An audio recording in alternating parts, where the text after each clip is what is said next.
You are a B2B service-based business owner and you are looking to gain more clients, create more impact and more revenue in your business. Tune in to Amplify Your Marketing Message with Campbell Rapin. Every week, we're going to take you through how to build an audience of buyers, mastering your marketing message, and making offers that convert consistently. We'll see you all on the inside.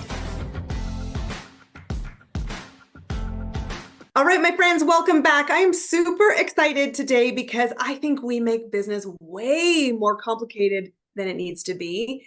And the truth is that for your next customer, client, or buyer, it's the small moments that matter. And everybody wants to create big ripples of change, but it is about finding significance. And I'm super excited to meet another fellow Canadian, which doesn't happen very often, my friends, in the world of business.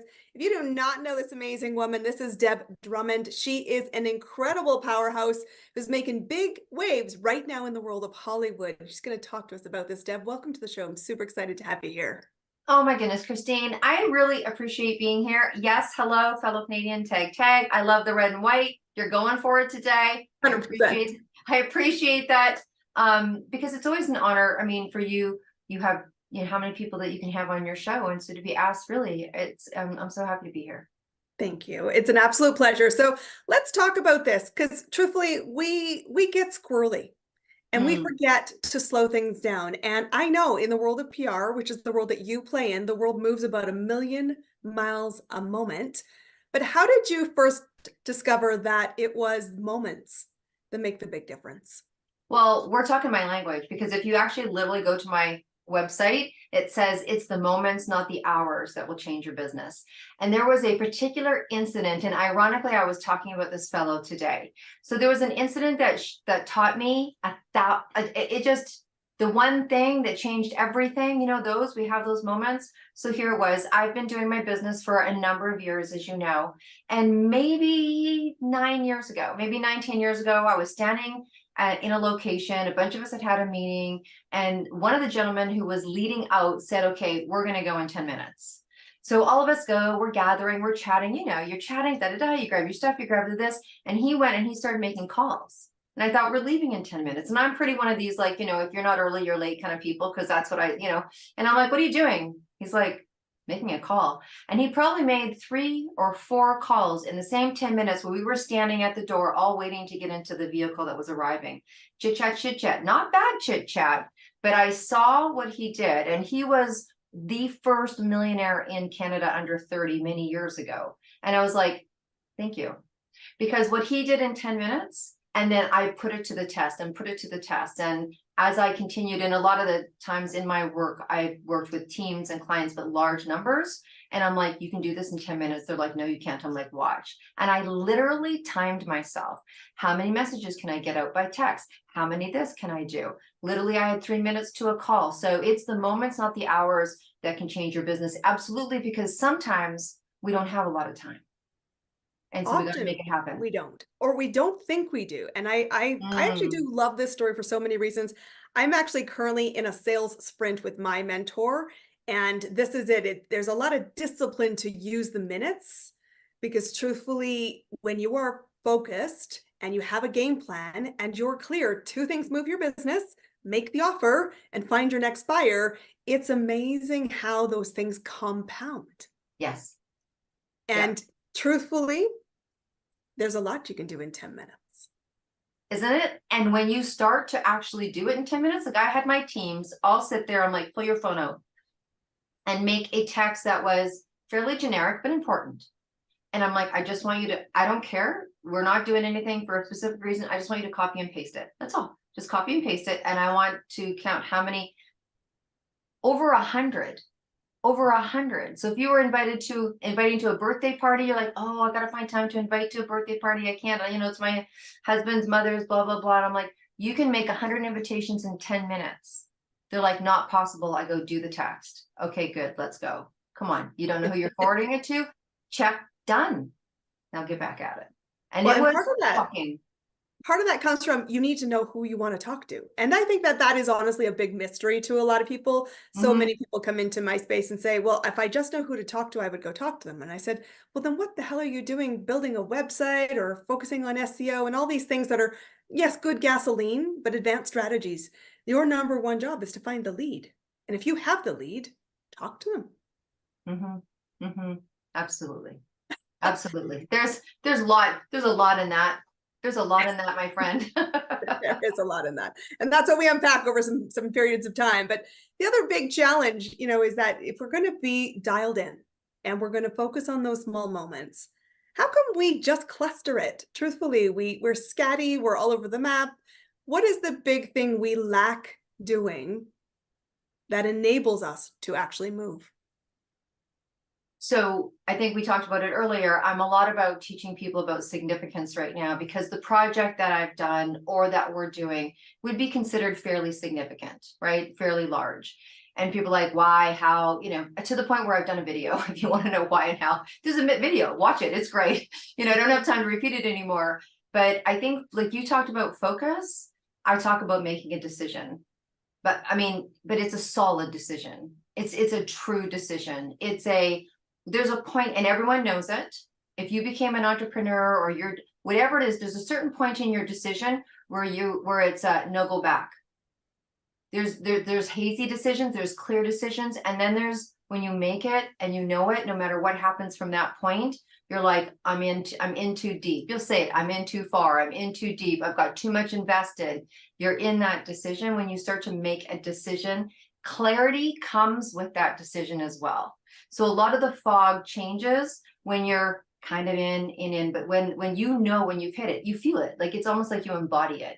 And then a lot of the path becomes clear. Because there's a great Scottish proverb, when you make a decision, all four scenes come into play. And then it's alignment. Yeah, my Scots are a really smart group of people. Thank you, ancestors. Because the truth, I honestly think we're so scared to make decisions. And I always find this fascinating. I think, my clients come to me to help them figure out where to find their next client. That's why people listen to this podcast. I said, we'll solve that. But the bigger win is actually this watching of other people make quick decisions and say, I can figure it out. I can figure it out. I can figure it out. And I love that you talk about this point of no return. You are capable of solving things when you make a decision. And decisions are essential.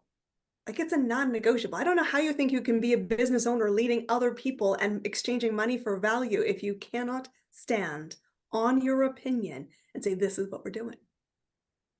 And it takes a lot of bravery. We talk about that. It talks about talk about bravery because everyone's at a different place in that decision, right?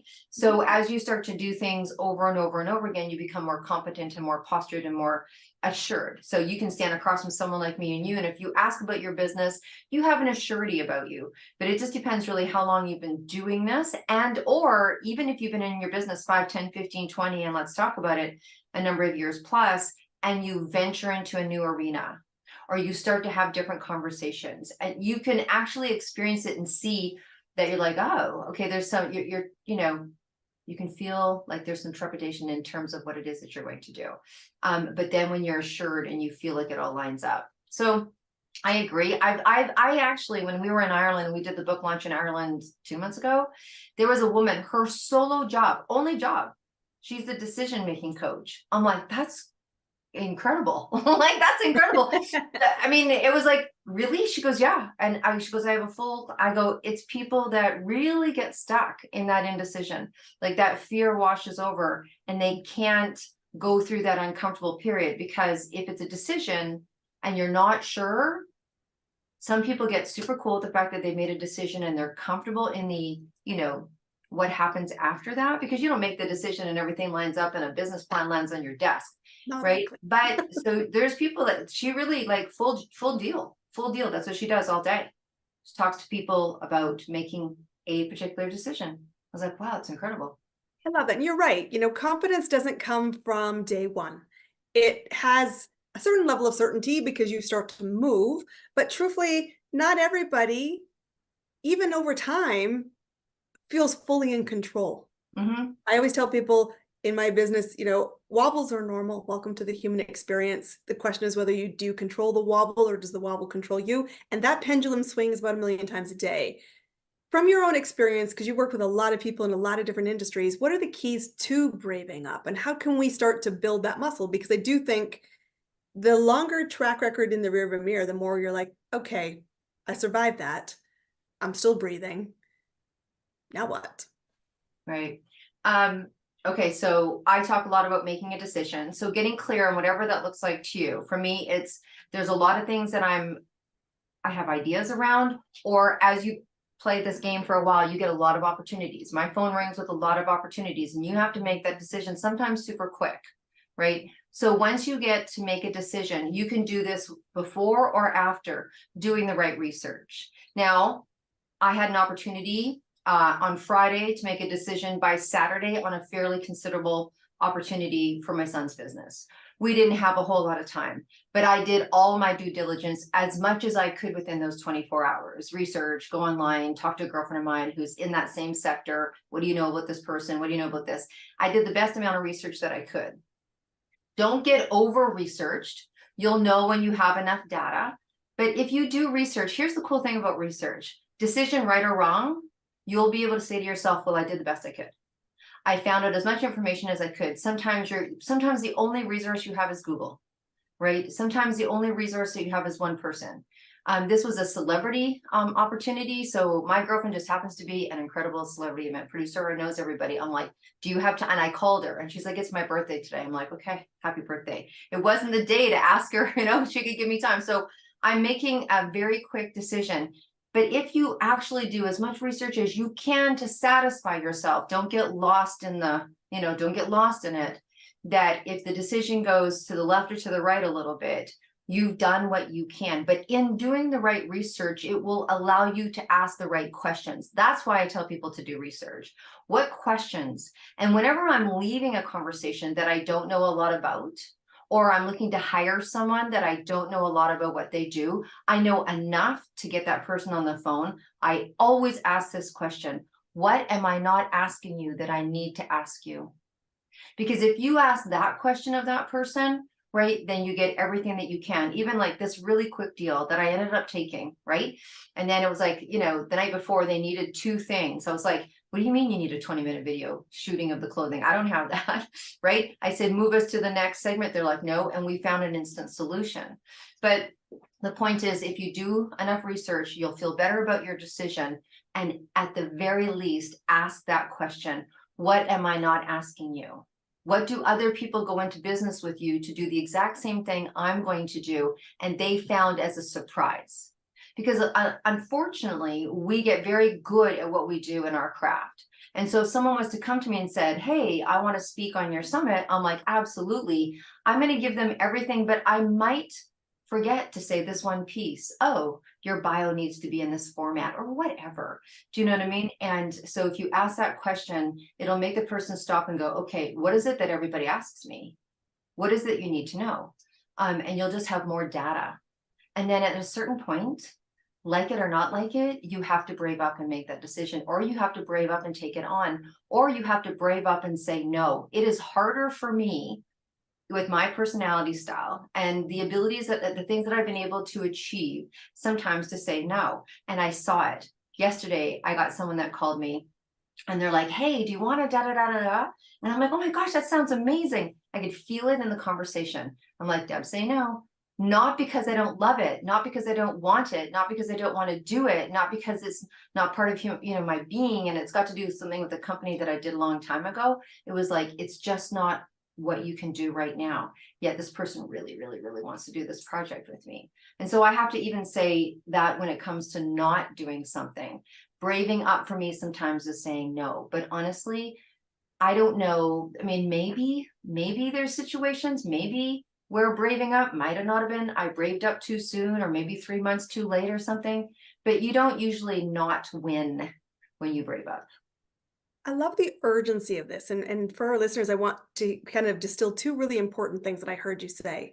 Number one, my job as a leader is to ask the questions, not to have the answers. And because I don't have the answers, my speed to getting equipped with research is everything. So for sure, don't spin in I don't know land forever. Start Google and then get on the phone.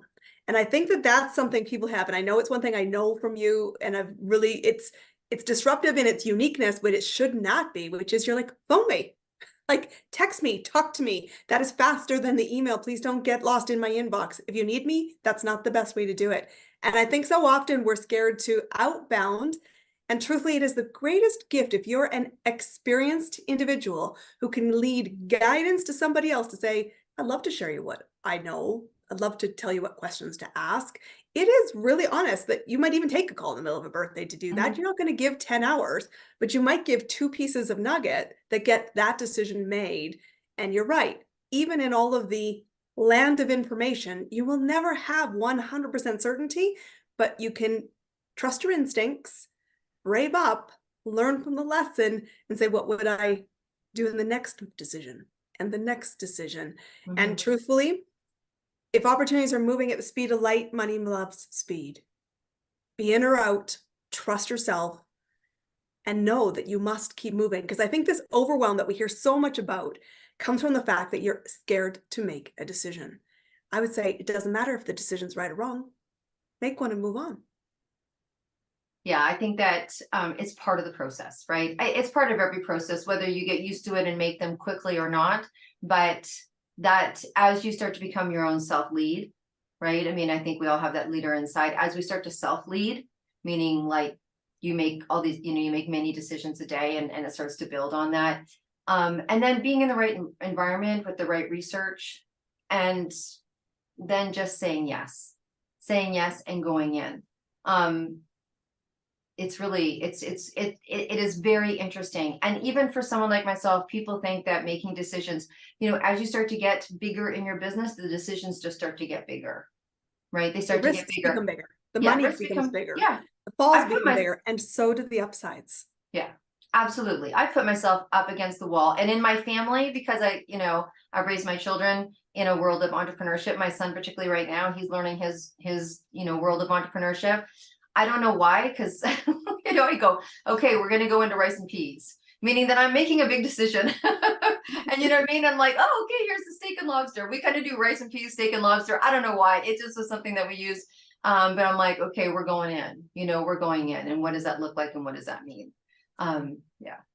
Well, I told you guys, Deb is on a really interesting rocket ship ride with her business and the partnerships and the things that she's got going on. I love to ask all of my guests, what's working for you right now to make that phone ring for you with new opportunities, for you to get the clients that are saying, I want to be part of this ride? What are you doing specifically to amplify your message to take the rocket ship to the next level? Right. So I have two answers for that.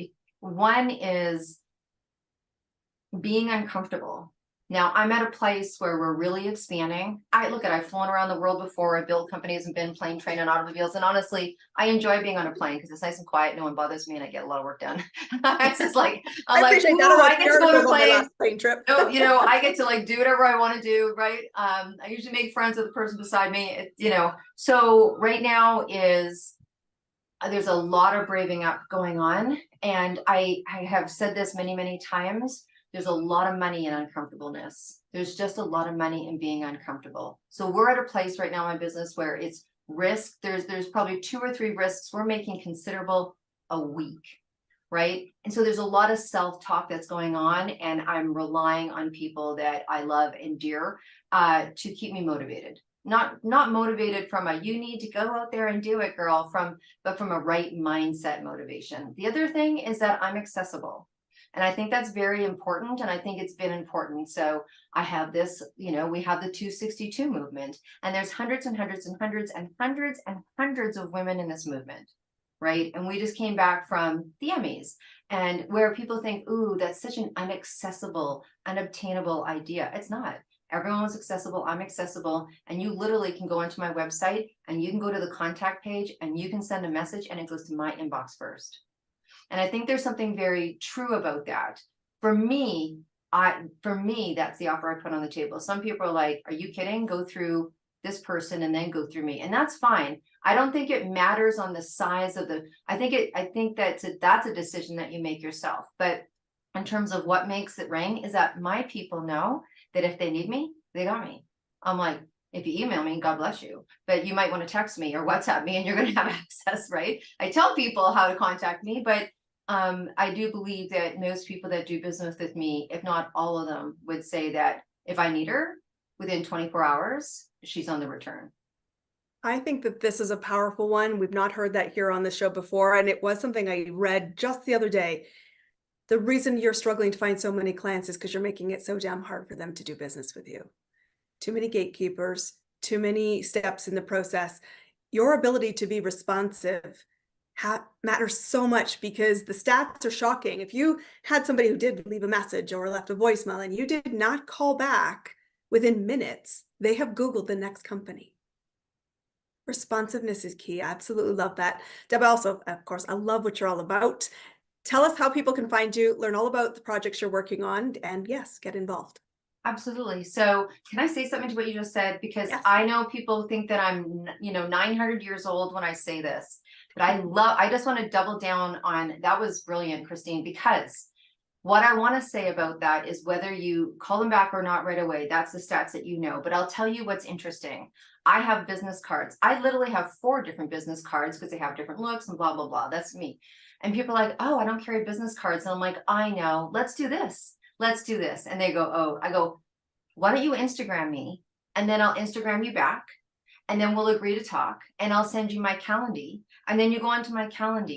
And then I'll talk to you in a couple of weeks. Or if I give you my business card, you've got my number. And if you really want, it'll probably take us about 3, I don't know, I'm thinking 3.5 minutes to actually make a time. Now, I have no issue using Calendly. I use it all the time. But the dance that you talk about sometimes can even literally be to the communication. So, oh, I don't put my phone number on my website. I'm like, no, that's interesting. Now, I could be challenged on that all day. I could be and they're not wrong. They're not wrong. I'm just like, if someone wants to get a hold of me, like, literally, I just want them to be able to have a number or have something. People give me their business card on QR codes, and that's cool too. But I don't, the QR code is not as appealing to me as being able to have your information right there, because it's one extra step that I have to do, and I have to do this, and it goes to my phone, and now you've gone into my contacts. I don't even know who you are. You're in my contacts. I don't remember my name. I mean, unless you say, I'm Christine with the red and white polka dot dress, I need to remember you as well. So I wanted to say that about that. In the meanwhile, for people to get a hold of me, it's very easy. They can go to debdrummond.com. And if you go there, there's a contact page. And on that contact page, you can tell me why you want to meet and how you want to meet. And there is a Calendly link. You can also just put in your information and it'll go to my email. So that's the best way to see everything that we have and what it is that we're doing and get direct to the source. Guys, take advantage of the opportunity. This is about remembering that the moments matter. If you want to build significance, what we've heard from Deb is make a decision, do the research, brave up, and be available.